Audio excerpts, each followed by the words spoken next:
आज के टॉपिक में पढ़ेंगे बिल का नवीनीकरण। बिल का नवीनीकरण का मतलब होता है कि नया बिल लिखना। ठीक है, नया बिल जैसे कि हमने पहले किसी को माल बेचा हुआ है और उस पर एक बिल लिख चुके हैं और उस पे जब बिल लिखे हैं तो बोले उस पे ड्यू डेट आने पर किसी पर्सन को पैसा नहीं दे पा रहा है तो वो रिक्वेस्ट कर रहा है कि मतलब रिक्वेस्ट करेगा कि मुझे एक और नया बिल लिखने के लिए रिक्वेस्ट करेगा कि मुझे थोड़ा और टाइम दीजिए। तो उस पर एक नवीनीकरण के लिए एक बिल लिखी जाती है। तो अब इस क्वेश्चन से हमें समझ आ जाएगा। ठीक है, तो इसमें बोला है 1 जनवरी 2016 को राम ने 3,000 रुपये का माल श्याम को बेचा तथा श्याम ने इसके लिए 3 माह की अवधि का बिल स्वीकृति किया। दे तिथि से पूर्व 1 अप्रैल 2016 को श्याम ने इस बिल का नवीनीकरण किया। देखिए, एक ड्यू डेट आता है 1 जनवरी के बाद 3 महीने कब आएंगे? 3 अप्रैल को आएंगे। तो वो 1 अप्रैल 2016 को श्याम को इस बिल के नवीनीकरण के लिए प्रार्थना 3 माह के लिए फिर से कह रहा है कि 3 माह के लिए और हमें बढ़ा दीजिए डेट, हम इतने दिन के बाद आपका पैसा पे कर देंगे। तो फिर बोलता है राम इस शर्त के लिए तैयार हो गया। अब राम जिसने माल दिया है वो तैयार हो गया इस शर्त के लिए, पर बोलता क्या है कि 10% की दर से ब्याज शामिल किया जाएगा। ठीक है, 10% की दर से ब्याज शामिल किया जाए। इस बिल का भुगतान दे तिथि पर हो जाएगा और दोनों के पक्षों की पुस्तकों में जर्नल के आवश्यक लेखे कीजिए। तो पहले हम इस क्वेश्चन की में जनरल एंट्री करेंगे। पहले तो माल बेचने की एंट्री हो जाएगी, एक एंट्री वो हो गई। दोनों के बुक पुस्तकों में लिखना है तो दोनों की जनरल एंट्री होगी, एक वो हो गई। और इसके बाद बोला है फिर बिल लिखा है 3 महीने के लिए, दूसरी वो एंट्री होगी। तीसरी हमारी जब ड्यू डेट आएगी तो एक कैंसिल करने की एंट्री होगी। ठीक है, तीसरी एंट्री। और चौथी एंट्री हमारी होगी जब उसके फिर पैसे पे हो जाएंगे। ठीक है, और एक एंट्री होगी हमारे ब्याज की। ठीक है, जो हमारा पैसा मिलेगा। ठीक है, तो अब हम इसके करते हैं। ठीक है, पहले हम इसका एंट्री कर लेते हैं अपने यहाँ पे माल अपने गुड्स को सेल करने के लिए। तो गुड्स को सेल कर किसको रहा है? राम बेच क्या बोल रहा है 1 जनवरी 2000 को राम ने 3,000 का माल श्याम को बेचा। तो राम बेच रहा है तो पहले राम की पुस्तकों में सेल की एंट्री करेंगे। तो किसको बेच रहा है? श्याम को बेच रहा है। तो अपने यहाँ पहले यहाँ पे डेट लिखेंगे 2016 जनवरी 1। अब किसको बेच रहा है? श्याम को बेच रहा है। Shyam account debit to sales account. Being इसका नरेशन लिख लेंगे, being goods sold to Shyam on credit पे। हम इसको क्रेडिट पे बेच रहे हैं ना, तो क्रेडिट पे सेल कर रहे हैं। और कितने अमाउंट से कर रहे हैं? अमाउंट हमारा हो जाएगा 3,000 से हमारा होगा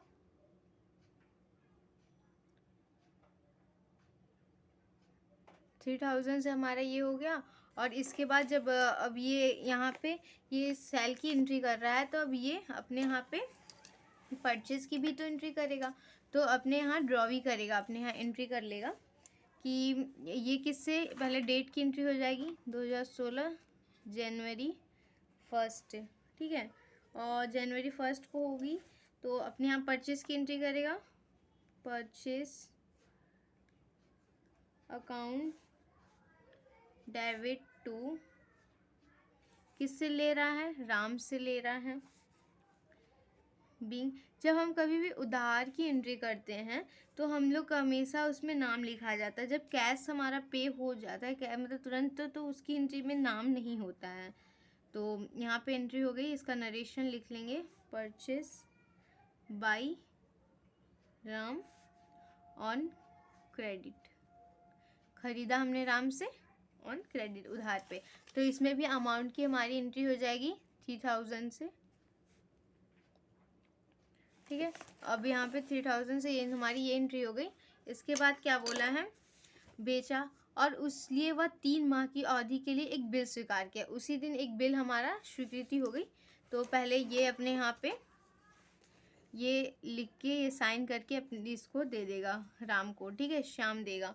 तो यहाँ पे जब राम को देगा तो राम का नाम डेबिट होगा, Ram debit to bills payable account, ठीक है। और बीइंग बिल, इसका नरेशन लिखें, being bill acceptances given to Ram को दे दिया। अब ये राम अपने यहाँ रिसीव कर लेगा। इसके यहाँ पे अपनी एंट्री होगी, किससे ले रहा है, ले किससे रहा है, श्याम से। तो अपने यहाँ ये जनवरी 1 को bills receiver account to Shyam से ले रहा है डेबिट। ये भी अपने यहाँ नरेशन वही लिख लेगा, being bill acceptances receive by Shyam. Amount की एंट्री हो जाएगी 3000 से, ये भी अपने यहाँ 3000 से एंट्री कर लेगा। इसके बाद हो गई। अब इसके बाद ड्यू डेट आ गया जनवरी 1 को। देखिए 1 जनवरी 2016 को श्याम ने एक बिल का नवीनीकरण, तब 1 जनवरी से 3 मंथ बाद आएगा, 1 अप्रैल आएगा। तो 1 अप्रैल 2016 को नवीनीकरण के लिए फिर तो वो पहले पुराना बिल भी तो हमें कैंसिल करना पड़ेगा, तो उसके लिए पहले कैंसिल की एंट्री होगी। तो कैंसिल की हमारी एंट्री ये होती है, ठीक है। श्याम कैंसिल के लिए एंट्री के लिए श्याम का नाम डेबिट होगा टू बिल्स रिसीवर। अब इसे हम कैंसिल करेंगे तो ये एंट्री होगी, being bill cancel on due date. और ये 3000 से हो गया हमारा। और इसमें डेट हमारा अप्रैल 1 होगा, क्योंकि हम उस दिन जब हमारा ड्यू डेट आएगा हम उस दिन कैंसिल कर रहे हैं ना, तो हमारा ये हो गया। और फिर अप्रैल 1। अब ये भी अपने यहाँ कैंसिल की एंट्री कर लेगा, bills payable account to Ram, ठीक है, ये डेबिट होगा। ये भी अपने यहाँ नरेशन लिख लेगा, being bill cancel on due date पे ये भी हम अपने यहाँ पे ये भी अपने यहाँ bills payable account to Ram being bill cancel on due date, ठीक है। फिर ड्यू डेट पे कैंसिल करेगा तो 3000 से कर लेगा यहाँ पे अमाउंट की एंट्री, ठीक है। अब इसके बाद फिर से इन दोनों के बीच हुआ है एक शर्त हुई है इन लोगों के बीच। तो ये फिर से नया बिल लिखेगा, तो नया बिल कब लिखेगा, 1 अप्रैल को ही लिखेगा। तो 1 अप्रैल को ये बिल लिख के एक दे देगा, किसको, राम को देगा। तो ये अपने यहाँ एंट्री कर लेगा, जनवरी 1 को एक नया बिल लिख के दे रहा है ना, अब साइन करके वो दे रहा है, तो अपने यहाँ पे लिख लेगा ये अपने यहाँ बिल लिख के दे रहा है, तो फिर राम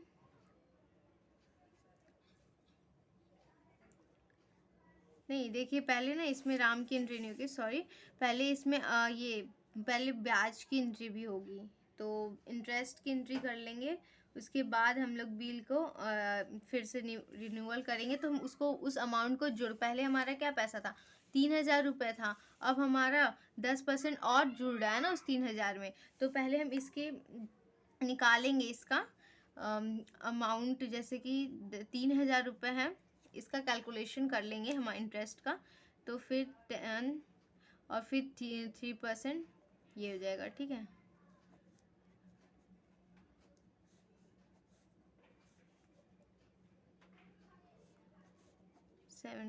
हमारा 75 रुपये, मतलब 3000 रुपये में इतना 75 अब ऐड हो जाएगा। तो हम एक पहले इंटरेस्ट देने की एंट्री करेंगे।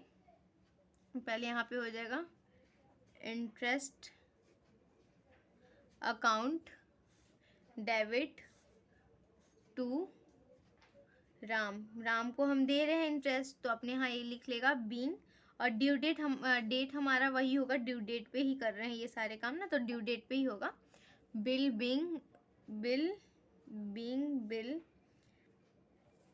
बीइंग इंटरेस्ट मनी ड्यू कर रहे हैं। तो हमारा कितना कैलकुलेशन करने पे हमारा आया 75। तो हम अपने 75 से यहाँ एंट्री कर लेंगे, ठीक है। ये यहाँ पे अपने यहाँ एंट्री कर लेंगे।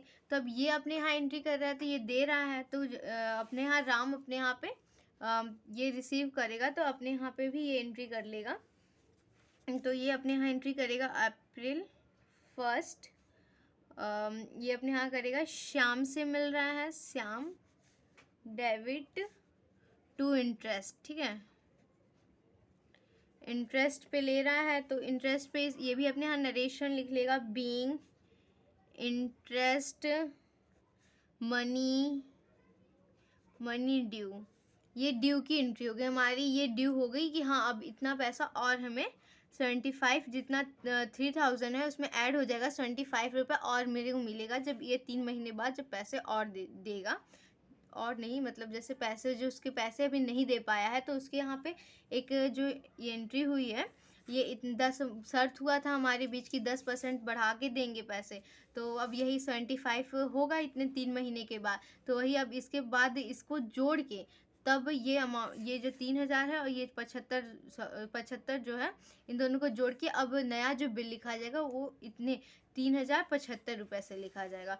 तो अब ये बिल लिख के देगा, तो ये अपने यहाँ बिल लिख के देगा। तो अब ये अप्रैल 1 को लिखेगा, अप्रैल 1 राम टू, अब ये बिल दे रहा है ना, तो to bills payable account being अब ये दोबारा लिखा जा रहा है ना, तो बीइंग न्यू लिखेंगे, narration being new bill acceptances by Ram with interest के साथ लिख रहे हैं, तो ये नरेशन में भी लिखा जाएगा विथ इंटरेस्ट, ठीक है। विथ इंटरेस्ट हो गया और हमारा अमाउंट कितना हो गया 3000 जो हमारा पहले था और 75 इसमें ऐड हो जाएगा, तो दोनों हो जाएगा 3075, ठीक है। तो ये अब ये हमारा नया एंट्री हो, नया मतलब बन गया, नई रिन्यूअल के लिए अब नया लिखा गया बिल। अब ये यहाँ पे अपने यहाँ रिसीव कर लेगा, तो अपने यहाँ ये जब रिसीव करेगा तो अप्रैल 1 को ही सारे काम और डेट वही लिख लेंगे। फिर ये भी अपने यहाँ bills receiver account debit to Shyam से मिल रहा है तो श्याम से लिख लेगा। अब ये भी अपने यहाँ नरेशन लिख लेगा, being new bill received by Shyam से मिल रहा है, श्याम ऑन इंटरेस्ट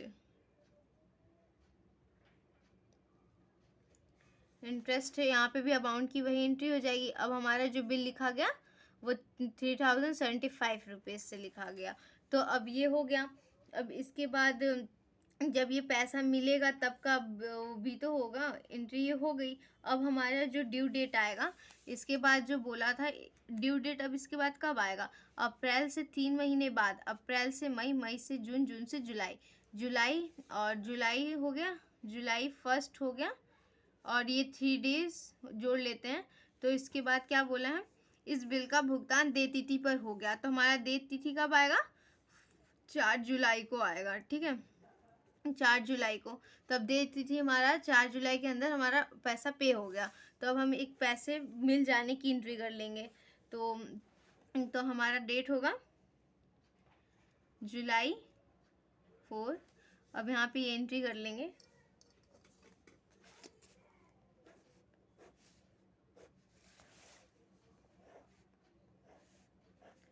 तो ये इसको पैसा मिल रहा है तो ये अपने यहाँ लिख लेगा, cash account debit to bills receiver account.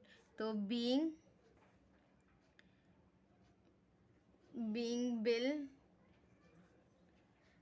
Bill amount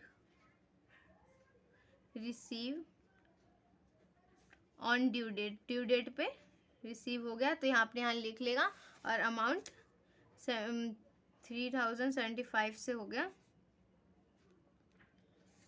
अब इसके हम जब ये पूरी एंट्री हो जाती है तो हम इसका अमाउंट पूरा टोटल जोड़ लेते हैं, फिर यहाँ लिख देते हैं, ठीक है।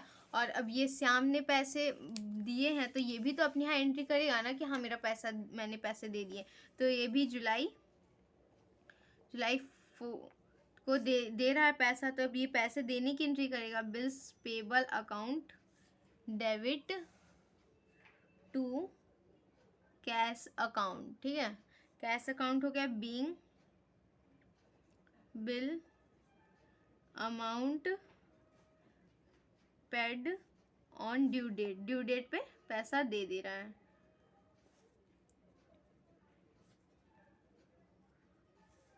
ये भी यहाँ अपने हाथ जोड़ लेगा। ये हमारी हो गई पूरी एंट्री। ऐसे ही हम करेंगे। ये पूरा ड्रॉवर का हो गया, ये पूरी एंट्री, और ये ड्रॉई की एंट्री हो गई, ठीक है। ये श्याम ने अपने यहाँ ये एंट्री की पूरी की पूरी ये एंट्री श्याम अपने यहाँ करेगा, और ये पूरी एंट्री अपने यहाँ राम करेगा, ठीक है। तो ये ऐसे कंप्लीट हो गया। ये रिन्यूअल की हो गई। ऐसे हमारे रिन्यूअल की होती है। प्लीज़ हमारे वीडियोस को सब्सक्राइब करिए, हमारे चैनल को, हमारे वीडियो को शेयर करिए प्लीज़। Thank you.